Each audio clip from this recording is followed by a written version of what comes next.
ಖುಷಿ, ನಮ್ಗೆ ತುಂಬಾ ಖುಷಿ ಆಯ್ತೈತೆ. ಮನೆಯಿಂದ ಓಡ್ ಬಂದಿದ್ವಿ, ನಮ್ಗೆ ತುಂಬಾ ಖುಷಿ. ಈ ಸಲ ಕಪ್ ನಮ್ದೆ, ಯಾಕಂದ್ರೆ ನಾವು ವಿನ್ ಆಗಿರೋದು ಅಷ್ಟೇ ಖುಷಿ ಆಗಿದೀವಿ. ಒಳ್ಳೇದಾಗಿ ಏಜ್ ಆದ್ರೆ ಪಿಂಚಿನ್ಗೆ ಅಪ್ಲೈ ಮಾಡ್ಬಿಟ್ಟು ಮನೆಯಲ್ಲಿ ಕುತ್ಕೋಬೇಕು. ಈ ತರ ಯಂಗ್ಸ್ಟರ್ಗೆ ಚಾನ್ಸ್ ಕೊಡ್ತೀರಾ, ಆಟ ಆಡಬಾರ್ದು. ಗೇಮ್ ನೋಡ್ಬೇಕಾ? ವಿರಾಟ್ ಕೊಹ್ಲಿ ಗೇಮ್ ನೋಡಿ. ಒಂದೆರಡು ಮ್ಯಾಚ್ ಅಲ್ಲಿ ಹೊಡೆಯೋದಿಲ್ಲ, ಹೊಡಿದ್ರೆ ಅಂಕಲ್ ನಾ ಹೊಡಿತೀನಿ ಸುಬ್ಬಿ ಅಷ್ಟೇ. ಈ ಸಲ ಕಪ್ ನಮ್ದೆ RCB. 16 ವರ್ಷದಿಂದ ಕಾಯ್ದು ಸಾಕಾಯ್ತಪ್ಪ. ನಮ್ಗೆ ಯಾರಿಗೂ ಕಪ್ ಬೇಡ, ಅಂಕಲ್ ಮಕ್ಕಳು ಹೊಡಿಬೇಕು.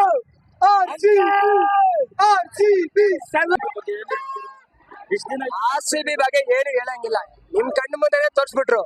17 ವರ್ಷ ಹೊಡ್ದಿ ಕಲ್ಲು ನಮ್ಮನ್ ಶಿಲೆ ಆಗ್ಬಿಟ್ಟೈತೆ. ಇವಾಗ ದೇವ್ರಾಗಿದ್ದೀರಿ, ಎಲ್ಲ ಒಂದ್ ಕಾಲ್ ಬೀಳಿ.